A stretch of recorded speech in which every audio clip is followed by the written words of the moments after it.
Headlines TV நேயர்களுக்கு வணக்கம். தனுசு ராசி 2017 மார்ச். இந்த மார்ச் மாதம் தனுர் ராசிக்காரர்களுக்கு பலன் எப்படி இருக்கும்? நிறைய தனுர் ராசிக்காரங்க பயந்து போய் தான் உட்காந்துருக்காங்க. காரணம், சனி ஜென்மத்தில் இருக்குது. இந்த சனி இருக்கும்போது என்ன பாடுபடுத்துமோ, எதிர்பார்க்குற பலன்லாம் நடக்குமா, இல்லை ஏகப்பட்ட தடைகள் வருமா அப்படிங்கிற ஒரு எதிர்பார்ப்போடு தான் இருக்கிறாங்க. பட் நீங்கள் வெறும் சனியை வச்சு மட்டுமே நம்ம வந்து ஒரு ராசி பலனை ப்ரிடிக்ட் பண்ண முடியாது. தனுசு ராசியை பொறுத்த வரைக்கும் அந்த ராசிநாதன் ரொம்ப முக்கியமாக நம்ம எடுத்துக்கிறோம். அந்த ராசிநாதன் குரு வந்து இந்த மாத தொடக்கத்தில் பார்த்தீங்கன்னா உங்களுக்கு 10வது வீடு, தசம கேந்திர வீடுன்னு சொல்கிறோம். ஸோ இந்த 10வது வீட்டில் house of business and career, ஜீவனஸ்தானம், கர்மஸ்தானம்னு சொல்கிறோம். அந்த இடத்துல இந்த குரு இருந்து அவருடைய பார்வை வந்து 4ஆம் வீடு, 6ஆம் வீடு, 2ஆம் வீடு. ஸோ குடும்பஸ்தானத்துலேயும் உங்களுக்கு வந்து குருவுடைய பார்வை விழுது. குடும்பத்தில் வந்து சுப நிகழ்ச்சிகள், சுப பலன்கள் நடக்கிறதுக்கும் வாய்ப்புகள் அதிகம். அதே மாதிரி 4ஆம் வீட்டில் வந்து குரு பார்வை விழுறதுனால மார்ச் மந்த்தை பொறுத்த வரைக்கும் பார்த்தீங்கன்னா சுக்கிரன் வந்து 4ஆம் வீட்டில் உச்சம் பெறுறாரு. அதே மாதிரி சந்திரன் மாத தொடக்கத்திலேயே வந்து 4ஆம் வீட்டில் இருந்து குருவுடைய பார்வையில் வர்றார். கஜகேசரி யோகத்தை உண்டு பண்ணுறார். அங்காரகன் செவ்வாய் சொல்லக்கூடிய இந்த கிரகமும் 4ஆம் வீட்டில் இருக்குது.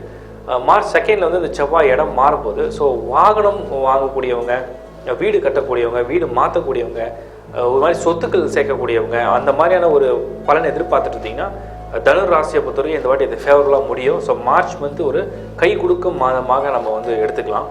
அதே மாதிரி வந்து ஜாப் சேஞ்ச், பிளேஸ் சேஞ்சில் ஏதாவது எதிர்பார்த்துருக்கீங்க, இல்லை காத்திருக்கீங்க, அதுக்கு அப்ரோச் பண்ணுறீங்கன்னு சொன்னால் அதுவும் வந்து இந்த மாதம் உங்களுக்கு ஒரு ஃபேவரபுளான மந்தாக தான் அமைய போகுது. நீங்கள் விரும்பிய இடமோ இல்லை விரும்பிய மாற்றமோ கிடைக்கிறதுக்கு பாசிட்டிவான ஒரு சைன் தெரியுது.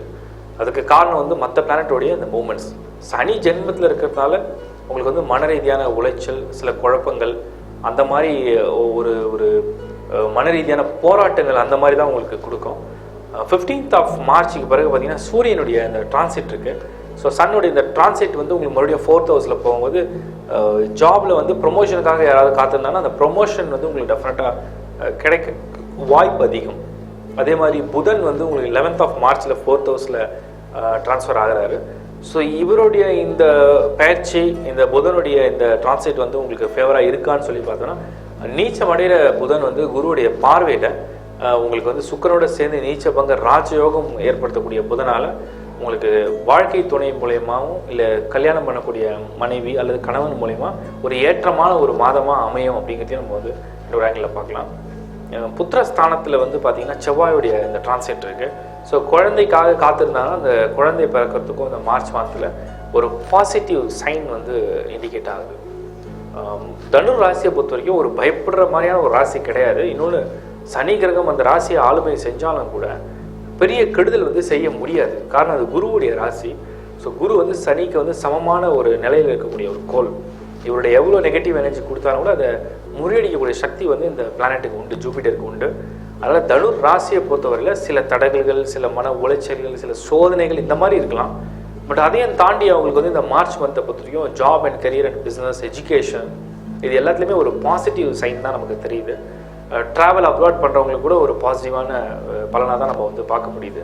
ஓவராலாக நம்ம பார்த்தோம்னா தனுர் ராசியை பொறுத்த வரைக்கும் ரொம்ப நெகட்டிவான ஒரு மந்தாக எந்த விதத்துலையும் இண்டிகேட் ஆகலை. ஸோ எல்லாமே கொஞ்சம் செலவு பண்ணி சேர்த்துக்கிற மாதிரியான ஒரு மாதமாக தான் நமக்கு வந்து சைன் ஆகுது. ராகு கேது பொசிஷன்ஸை வச்சு நம்ம பார்க்கும்போது 3rd and 9th ஹவுஸில் இருக்கிறாங்க. இந்த 3ஆம் வீட்டில் இருக்கக்கூடிய கிரகமும் 9ஆம் வீட்டில் இருக்கக்கூடிய கிரகத்தால், அந்த சர்ப்ப கிரகங்களால் பலன்கள் எப்படி இருக்குன்னு பார்த்தோன்னா அவங்க கூட அன்ஃபேவரபுளாக கிடையாது, ஓரளவுக்கு ஃபேவரபுளான இடத்துல தான் இருக்கிறாங்க. இருந்தாலும் குரு பார்வையில் இல்லாததுனால அவ்வளோ நல்ல பலனை அவங்களால கொடுக்கறதுக்கு வாய்ப்புகள் கொஞ்சம் கம்மியாக தான் தெரியும். ஸோ மற்ற கோள்களை வச்சு நம்ம ஆஸ்பெக்டில் பார்க்கும்போது ஓவராலாக இந்த தனுர் ராசிக்கு ஓரளவுக்கு நல்ல பலன் தான். சில மன உளைச்சல், சில குழப்பங்களுக்கு மத்தியிலையும் நல்ல விஷயங்களை செய்து கொண்டே இருக்க முடியும் அப்படிங்கிற மாதிரியாக தான் இருக்குது. ஸோ நல்ல பலன் அமைய வாழ்த்துக்கள். தேங்க்யூ.